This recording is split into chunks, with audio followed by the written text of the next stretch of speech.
Estamos gravando já. Então, a ideia, pessoal, é que todas as terças, às 17h30, a gente faça esses seminários de inteligência artificial generativa, é mais de programação até inteligência artificial generativa. Então, a ideia é a gente compartilhar um pouquinho entre todo mundo, então a gente criar um conhecimento comum de como colocar, né, de hands-on, do que a gente precisa saber do básico para utilizar todas essas tecnologias. Então, tem muita coisa paga que a gente pode utilizar a API, mas tem muita coisa gratuita também que a gente pode implementar localmente, né? E agora com a DeepSeek, né, um novo modelo, ou DeepSeek, que saiu na semana passada, nós temos mais uma grande possibilidade gratuita e um pouco mais leve para utilizar. Bom, então a ideia é que com o tempo a gente vai vendo várias abordagens, como programar agentes, como fazer recuperação de informações, como rodar localmente. Hoje é o Pedro que vai apresentar, agradeço mais uma vez ao Pedro pela apresentação dele, pela participação, por ser o primeiro, e ele vai falar justamente como criar um programa que acessa uma API de uma empresa, né? Então, geralmente isso tem a ver com pagar um serviço e acessar uma API que está rodando no servidor de uma empresa, como, por exemplo, a OpenAI do ChatGPT. Tá bom? Então, a partir de agora, a gente deixa o Pedro fazer a demonstração para a gente e no final a gente abre para perguntas, tá bom? Assim, Pedro, tu prefere algo mais interativo? 100%, acho que fica bom. Eu preparei primeiro os slides para a gente poder acompanhar uma visão geral do que vai ser trabalhado e depois eu vou estar trabalhando no Colab, que daí também todo mundo vai poder replicar se quiser. E daí, acho que a partir do Colab, acho que a gente já pode começar com perguntas já, pode ser interativo, acho que fica mais dinâmico também, né, pra gente trabalhar. Então tá, tudo contigo, tá, Pedro? Vou desligar aqui meu microfone. Certo. Obrigado, professora. Bom, eu sou Pedro Thiago Roque, eu sou mestrando, então, no programa de pós-graduação em Ciência da Computação na UFPEL. Sou orientado pela professora Patrícia Jacques Maillard e nós estamos trabalhando principalmente com LLM aplicado para a educação e a conscientização sobre eficiência energética, em projetos de eficiência energética. Hoje eu vou estar demonstrando, então, para a gente, abrindo a sequência de seminários em programação IA generativa, com acesso e a utilização, então, prática desses modelos de LLM. Eu vou demonstrar mais especificamente o da OpenAI, vou estar utilizando o GPT-4o Mini, que ele é bem balanceado entre custo e performance, e, bom, espero que a gente possa tirar todas as dúvidas também depois na parte prática, podem fazer perguntas, e eu também posso passar. Veremos bem o básico, vamos ver o zero do zero, assim, para começar a trabalhar, então, com a parte prática. Tá passando aí para vocês? Porque para mim eu acho que eu estou só passando para o lado. Acho que vai diminuir um pouco a tela, assim, mas espero que esteja ok. Então, o nosso objetivo hoje é nós aprendermos a acessar e utilizar os modelos LLM de forma eficiente. Então, o que são os LLMs? Eles são os Large Language Models, eles são redes neurais, então, treinadas para processar e gerar linguagem natural com alta precisão. Eles são treinados, então, num grande volume de dados para conseguir captar os padrões de linguagem natural que nós utilizamos, né, nas mais diversas formas de informação que tem na internet, e ele consegue gerar, então, com alta precisão. Bom, o que é uma API e por que nós vamos usar elas, né? Então, a API ela é uma Application Programming Interface, então ela é uma interface com o software, e ela permite que nós, desenvolvedores, possamos interagir com os modelos de IA de uma maneira estruturada e automatizada, o que é bem importante para que a gente consiga integrar as nossas aplicações próprias com o código, né, com a aplicação do modelo criado pela OpenAI ou por outros modelos, né? E como nós vamos utilizar, então, nós vamos... é preciso, então, como a professora já mencionou, para utilizar o da OpenAI, é preciso criar uma conta na plataforma OpenAI, que é onde a gente cria a conta para criar a API. Precisamos gerar uma API Key, a gente também pode fazer isso depois, posso fazer uma demonstração. E, bom, instalamos a biblioteca da OpenAI, ou do modelos que vamos estar utilizando, às vezes é o do Hugging Face, que o pessoal utiliza bastante também, Transformers do Hugging Face, e vamos configurar o ambiente com a nossa chave da API e nós já podemos começar a mandar requisições, então, para a API vai estar gerando o texto no modelo. Então, aqui, uma estrutura básica, bem básica, que é o que a gente vai utilizar hoje para acompanhar essa parte prática, de definir uma função, onde nós vamos passar os argumentos para ela e chamar a biblioteca da OpenAI para que ela faça a requisição com os nossos parâmetros e retorne o texto gerado para a nossa aplicação. Então, estou definindo uma função, chat with GPT, com os parâmetros de mensagem, qual o modelo que nós estamos escolhendo, no caso, o GPT-4o Mini, que tem um valor, o custo dele por token é muito bom. Temperatura de 0,7 e o máximo de tokens de 700. Vamos estar fazendo, então, a chamada para a biblioteca, para os completions, né, com os parâmetros que nós recebemos para a função, e o retorno dessa função vai ser o texto gerado pelo modelo. Mas o que são cada um desses parâmetros, né? Então, o model que a gente está passando é onde nós vamos estar escolhendo qual modelo que vai ser utilizado. O 4o Mini, como eu falei, ele tem um equilíbrio excelente entre o custo e o desempenho do modelo, em comparação com outros modelos que utilizam o reasoning, né? A racionalização ali, e o 4o também. O Mini tem um equilíbrio muito bom.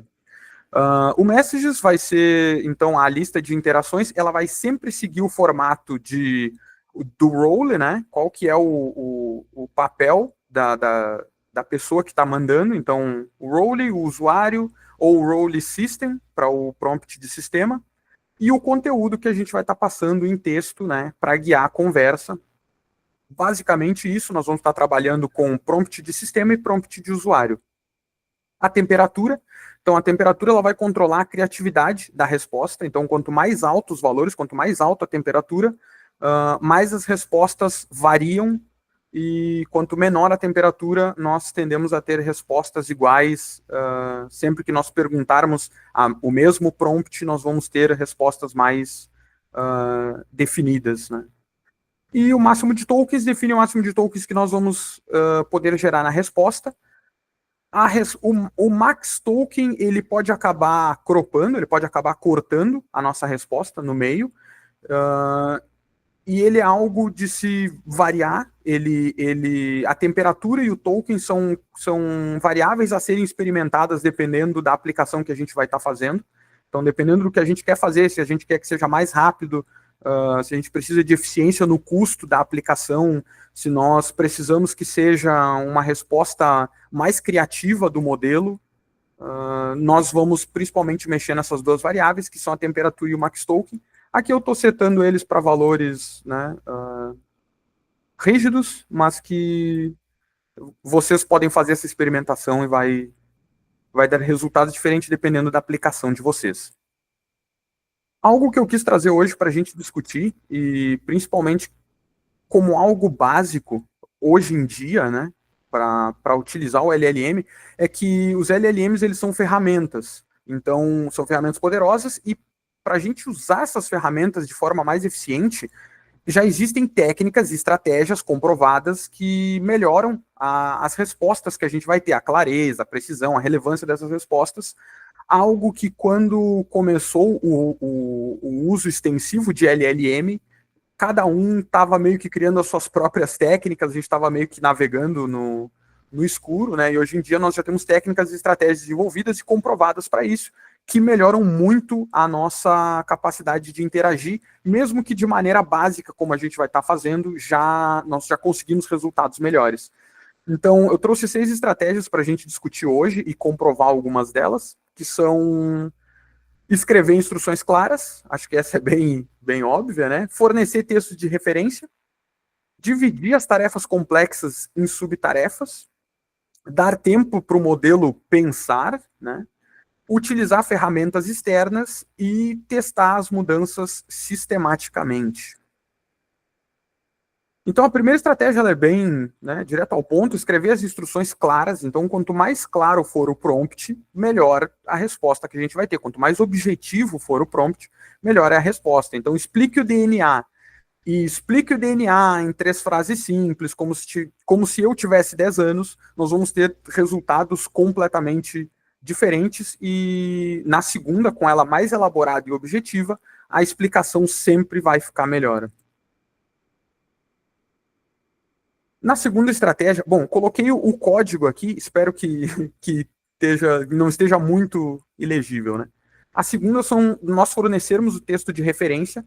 Existe todo um campo de estudo para utilizar a API passando textos de referência como o RAG, né, como Retrieval Augmented Generation, onde a gente trabalha exclusivamente com fornecer as nossas referências de texto para que o modelo possa trabalhar em cima, mas nós também podemos fazer isso em uma escala menor, passando texto, né, dentro do que couber dentro da janela de contexto do modelo que a gente vai estar utilizando, mas isso é super importante porque a partir disso a gente consegue ter a garantia da qualidade do material que o modelo vai estar trabalhando em cima, ao contrário de só, né, delegarmos para o modelo encontrar uma fonte.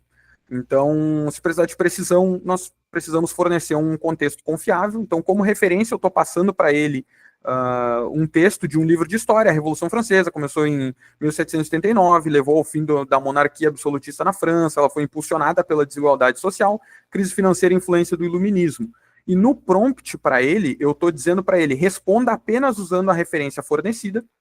E no prompt de user, eu estou utilizando o fstring no Python e passando dentro do prompt a variável da referência que eu estou utilizando e dizendo para ele, abaixo está um texto de referência. Passando a variável da referência para ele, dizendo, agora explique o impacto da Revolução Francesa na política moderna, utilizando a referência que foi fornecida, e a resposta vai ser produzida exatamente com as referências que nós estamos fornecendo. Alguém quer fazer alguma pergunta? Não?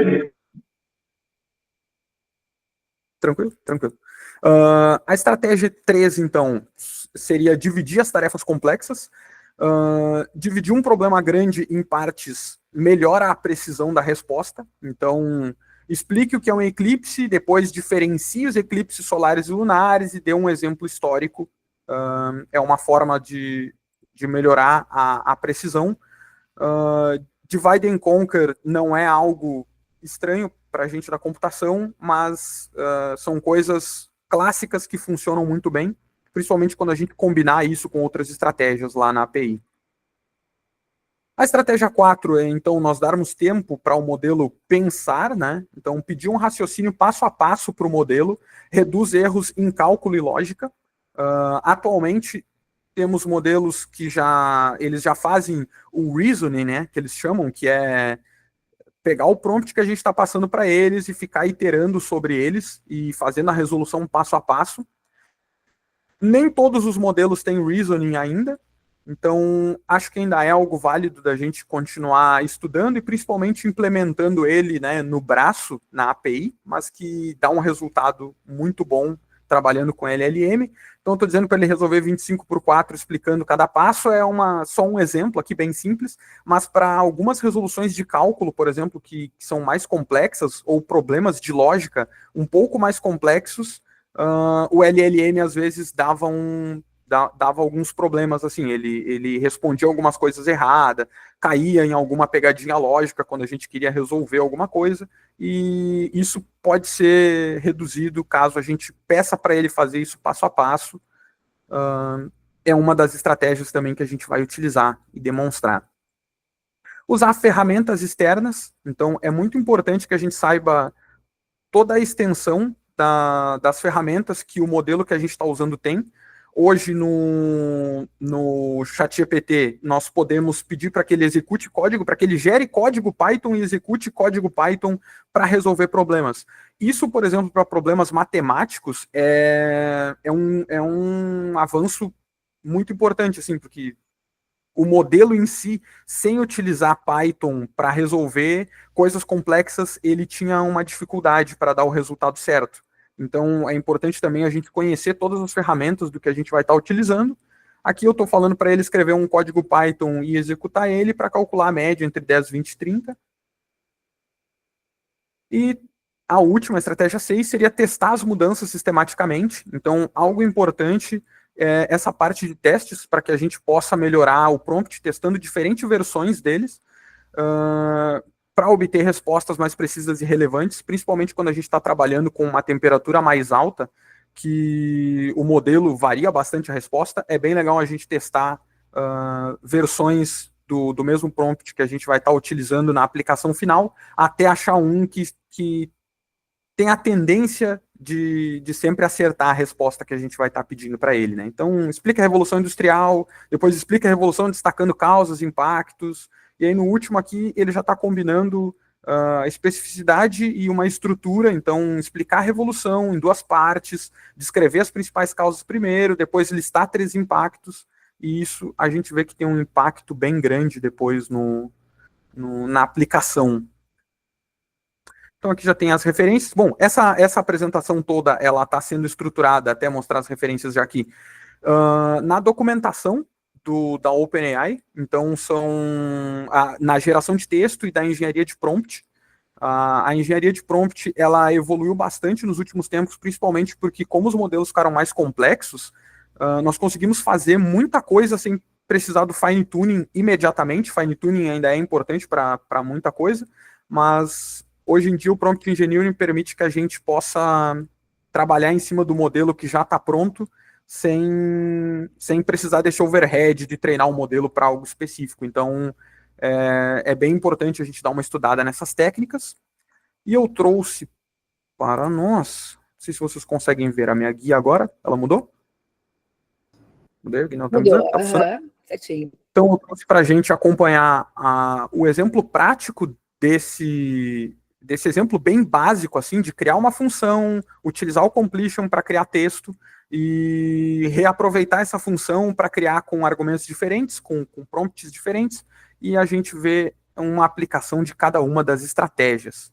Então, primeiro que a gente precisa para utilizar o ChatGPT, a API do ChatGPT no Colab, nós instalarmos a biblioteca. Então, pip install OpenAI. Vamos estar utilizando da biblioteca OpenAI. Estou utilizando o OS aqui, acho que eu nem cheguei a utilizar. É preciso criar uma conta, então, no platform.openai.com, para que a gente possa criar uma chave da API. Deixa eu ver se eu consigo abrir o meu aqui, para a gente poder acompanhar.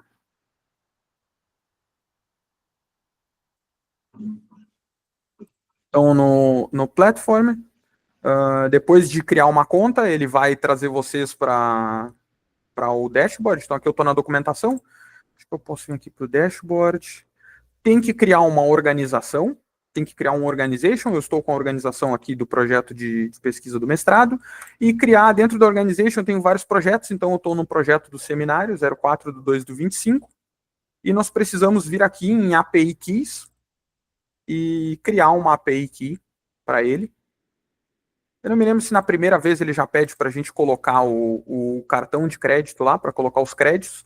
O da OpenAI, a API é paga e ele cobra por tokens, então é importante que a gente tenha lembrar isso, né, que ele é pago. Com outros modelos que são gratuitos, a forma é diferente, mas se vocês forem utilizar o da OpenAI, precisa fazer esse processo, criar conta, criar aqui o projeto de vocês, vir aqui no dashboard, API Keys, criar uma API Key. É essa aqui que está sendo inserida aqui no OpenAPI Key, com a chave, então, que vocês vão trocar pela de vocês, no código de vocês.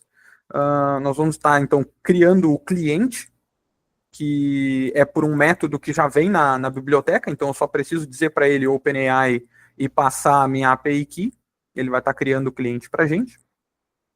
Eu já tinha executado ele antes aqui, está tudo tranquilo.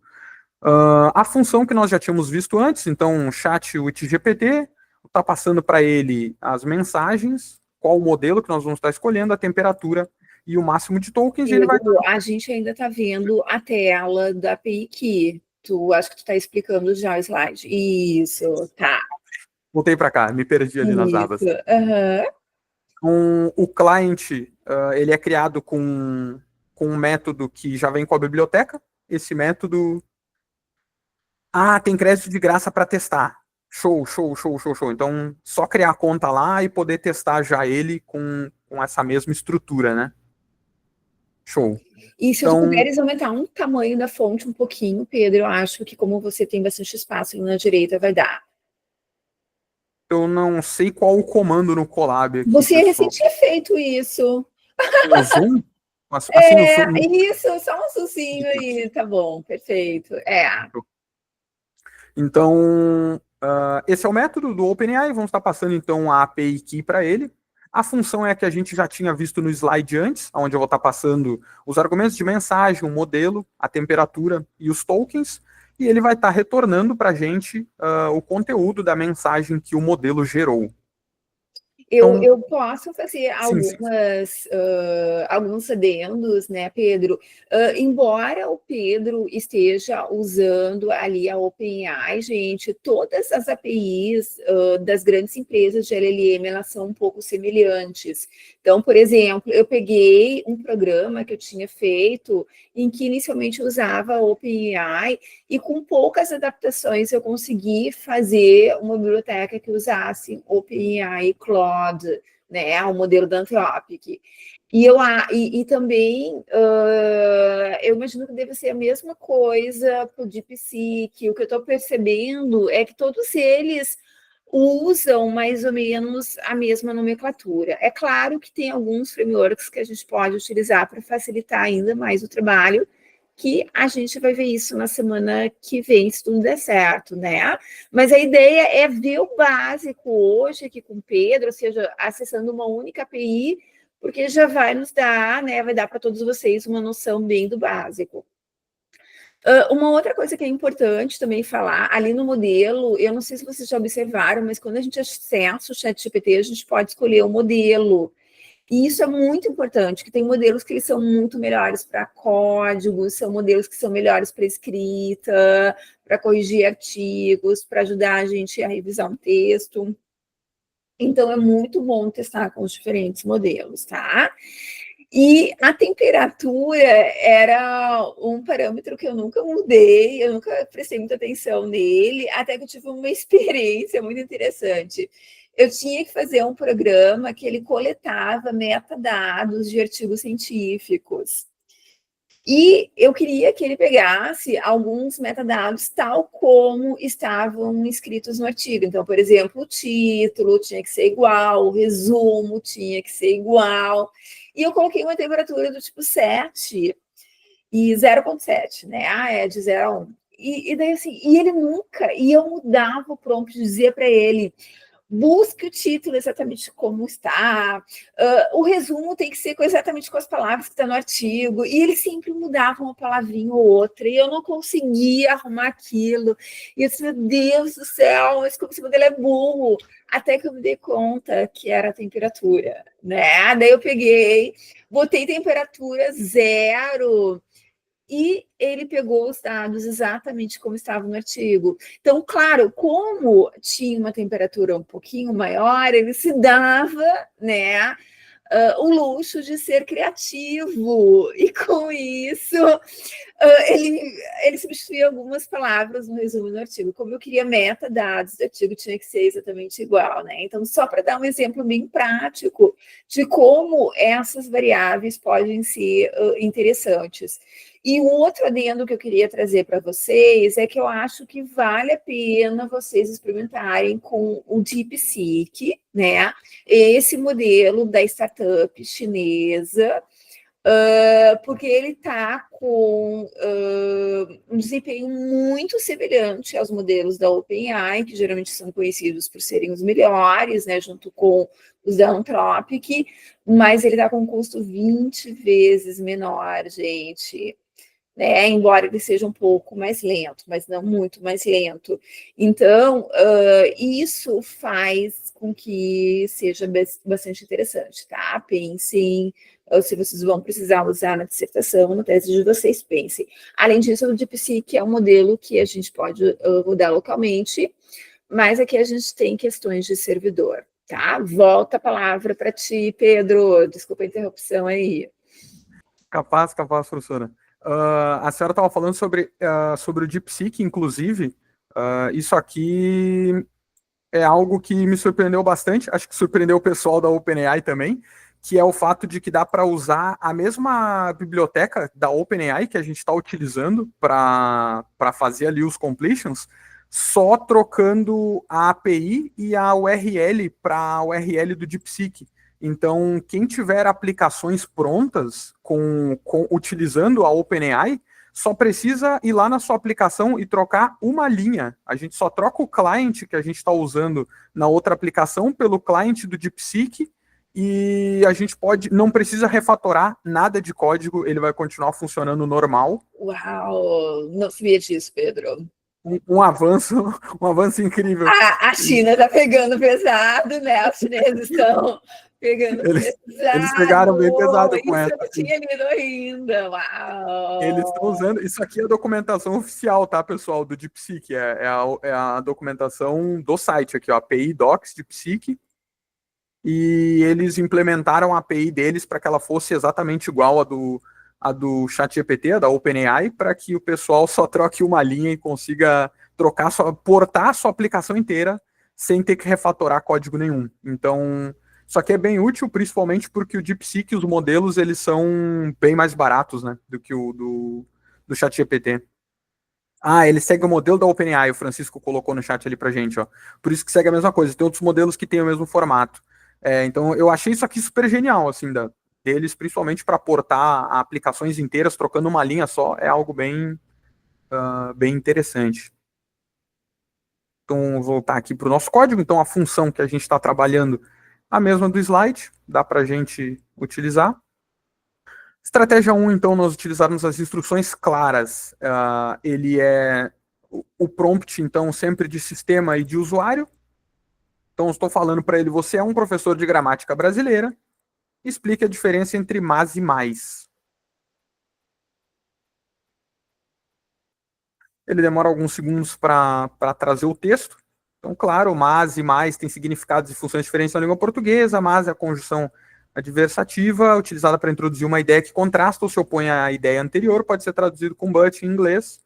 E quero ir ao cinema, mas estava chovendo. E mais é um advérbio de intensidade ou de forma comparativa que indica aumento, quantidade de grau. Pode ser traduzido como mora em inglês.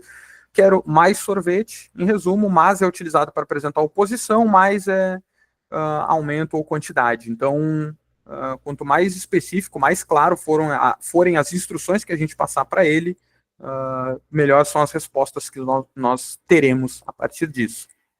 O exemplo do texto de referência, então, aqui temos a variável, aqui em Python, mas a lógica só vai mudar, né, a mesma, estou utilizando o fstring aqui, mas quem for fazer em Node, em PHP, a lógica é a mesma.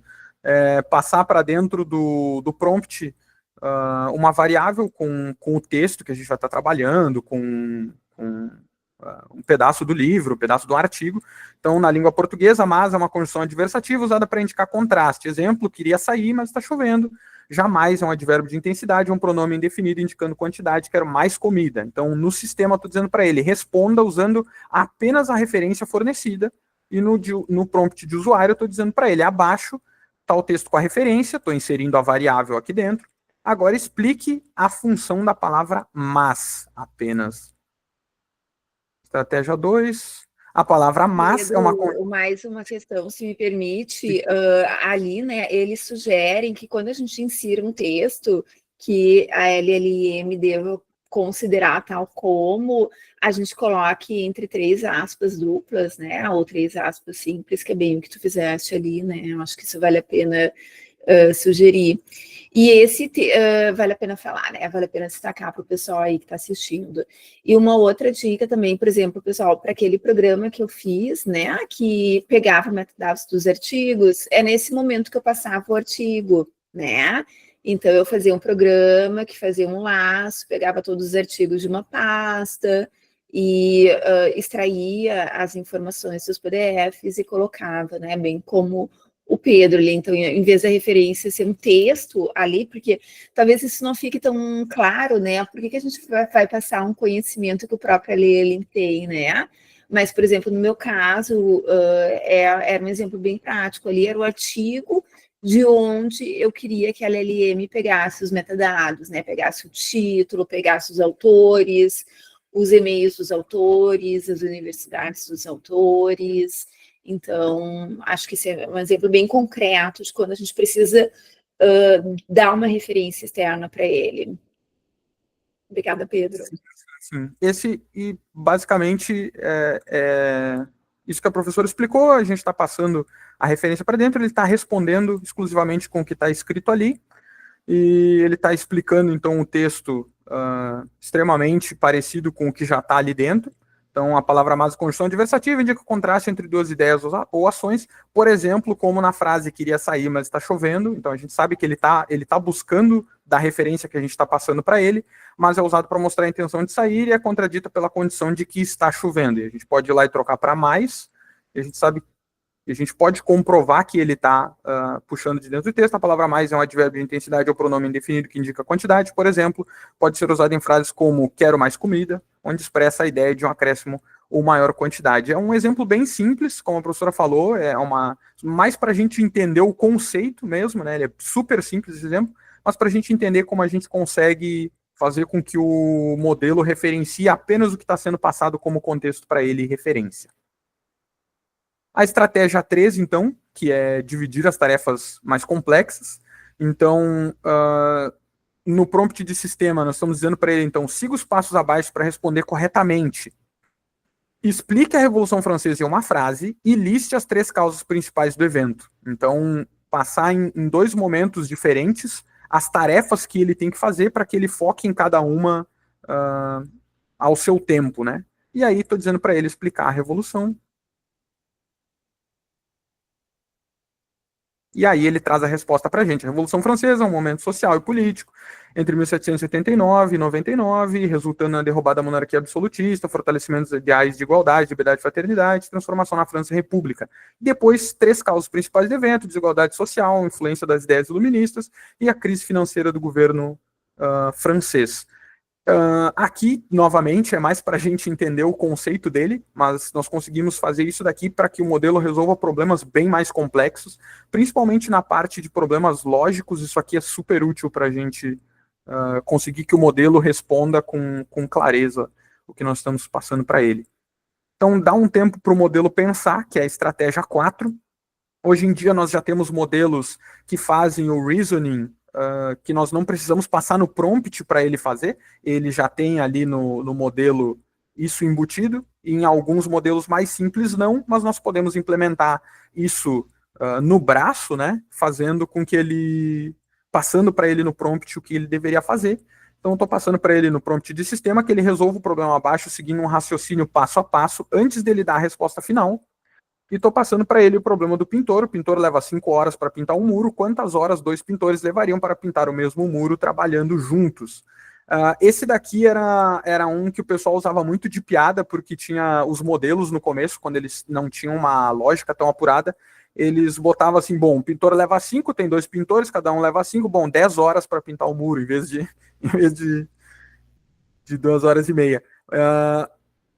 E aí é algo que o pessoal ficou trabalhando em cima, assim, para mostrar. Era esse daqui, acho que o das gavetas com bolinhas de cores diferentes, que são problemas de probabilidade e estatística. E tem o famoso também, né? Eu acho que é quantos R's tem strawberry, né? Que é um clássico também de matemática. Sim.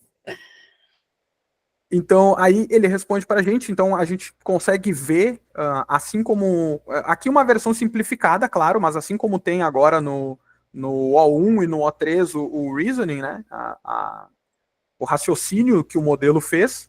Então, para resolver o problema, precisa entender a taxa de trabalho do pintor. A taxa de trabalho é 5 horas para um muro, então ele pinta 1/5 do muro em 1 hora.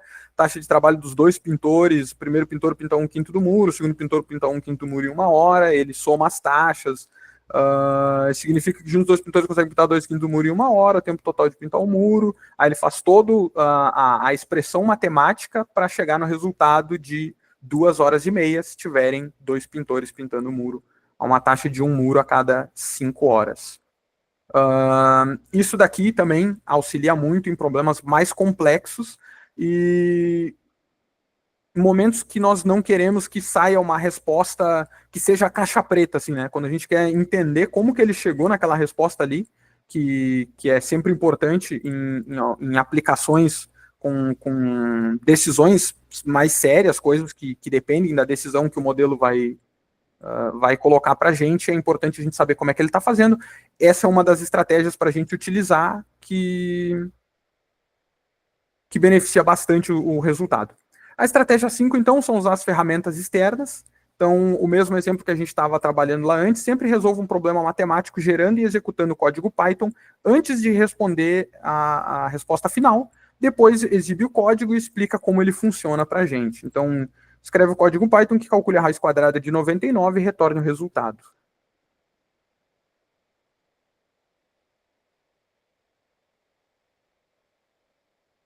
Vamos calcular a raiz quadrada de 99 usando Python. Para isso, vamos utilizar o square root do math e a maneira padrão de calcular raízes quadradas. Então, o código em Python aqui está calculando a raiz utilizando o math, fazendo a raiz quadrada, dando resultado. Vamos executar o código e verificar o resultado, explicação do código, importação do módulo, o cálculo da raiz, retorno do resultado. Vamos executar o código e obter o resultado. Ao executar esse código, obtemos o valor de raiz quadrada de 99. Vamos na resposta final. Raiz quadrada de 99 é 9.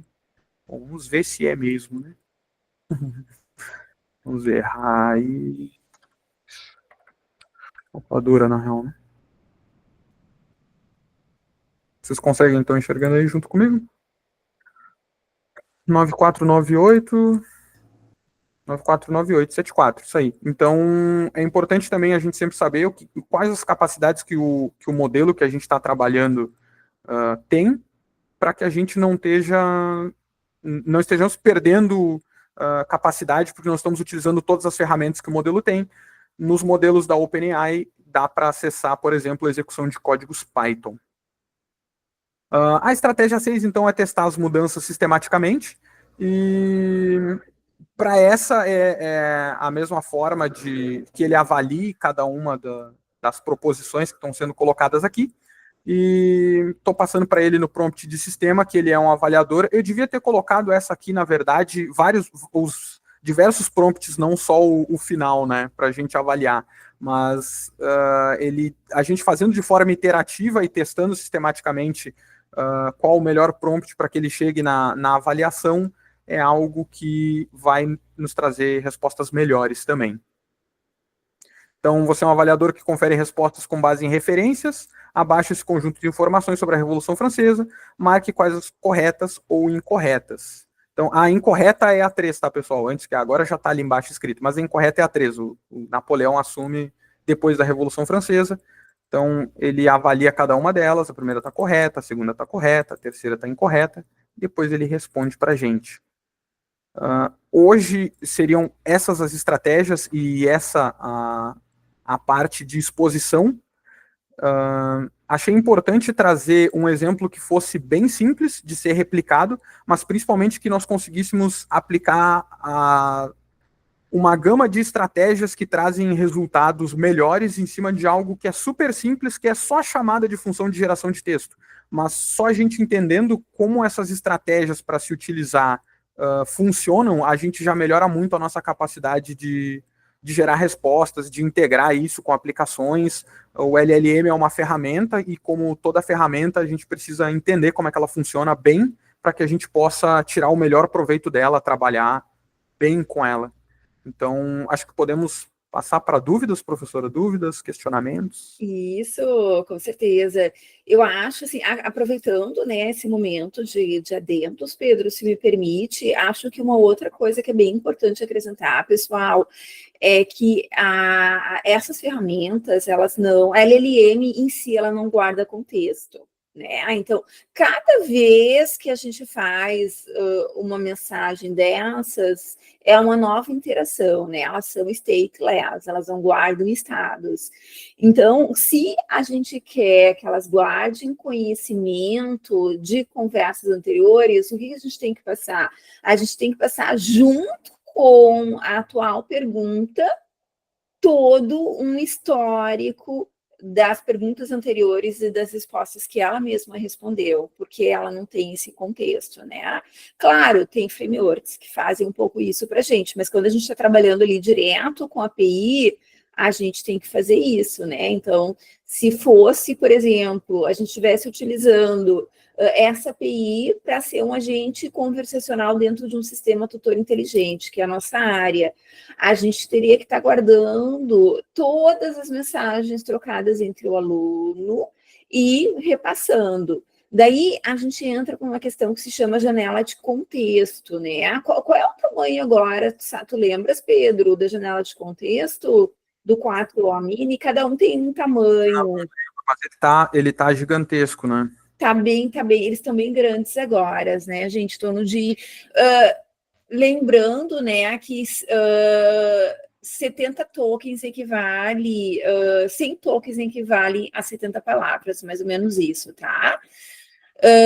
Então, o que eu queria dizer para vocês é que daí a gente precisa tá, então, guardando esse histórico e reenviando a cada nova pergunta que a gente faz. Daí, a gente para numa limitação que é o tamanho da janela de contexto. Qual é o tamanho dessa entrada que o LLM permite, né? Ali o Pedro está mostrando para a gente está em 128 mil tokens para entrada e 16 mil, mais ou menos, e 400 tokens para saída, né? O tamanho da saída. E daí, então, que uma estratégia que se pode usar, se a gente não precisa que a LLM tenha o histórico preciso, mas tenha uma ideia do que foi comentado, é a gente pedir para a própria LLM resumir o texto e a gente está enviando essa versão resumida, né? A gente está guardando essa versão resumida e está guardando a versão resumida junto com a versão integral, mas está enviando a versão resumida porque o objetivo é só dar um contexto. Então, existem várias estratégias que a gente pode fazer para a gente lidar com essa limitação de contexto, mas é importante vocês terem isso em mente, né? LLM são stateless. Então, se a gente quiser que elas guardem estado, somos nós, programadores, que temos que cuidar disso, né? E lá, para nós, quando a gente utiliza o chat GPT, a gente tem a impressão que eles guardam estado quando a gente está numa única interação, porque o próprio chat, essa interface de chat lá da OpenAI, ela faz isso, né? Ela vai fornecendo todo o histórico novamente para a IA. Tá bom, gente? Outras perguntas, outras colocações que vocês queiram mostrar, fazer, perguntar, exemplos que vocês querem fazer, sugerir, experiências que vocês querem compartilhar aqui com o Pedro, comigo, com os colegas.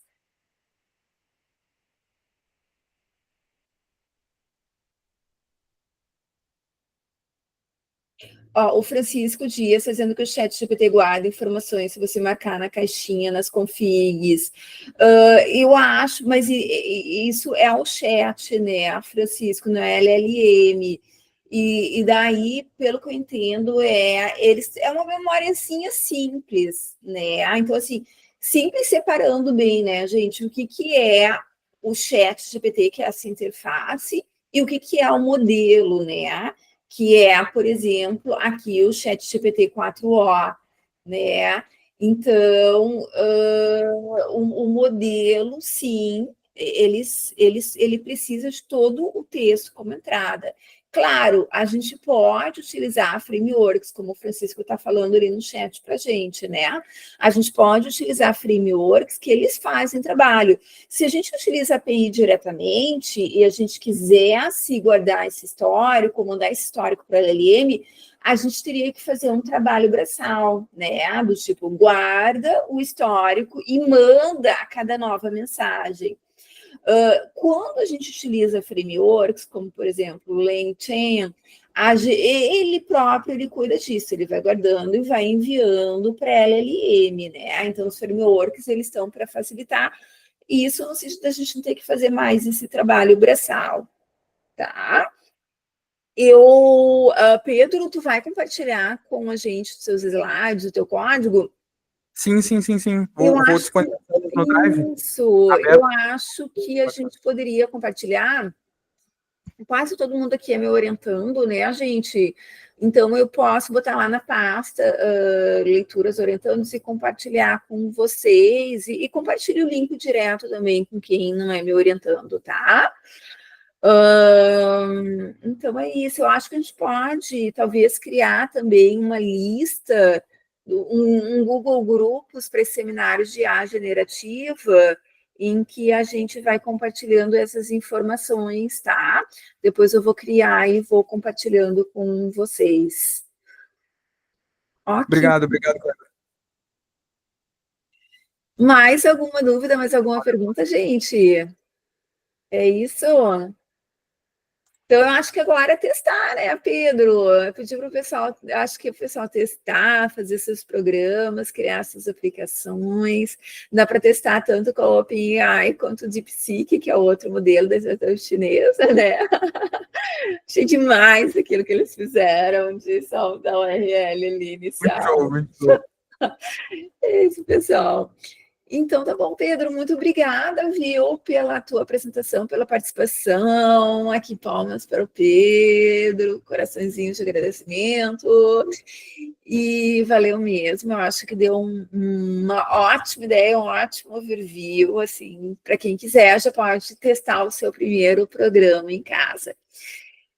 E isso aí. E na semana que vem a gente vai ter o Francisco, né? Francisco, você vai apresentar o LangChain para a gente, é isso? Isso, daí semana que vem, na terça-feira, às 17h30. A gente vai sempre utilizar essa mesma URL, tá, pessoal?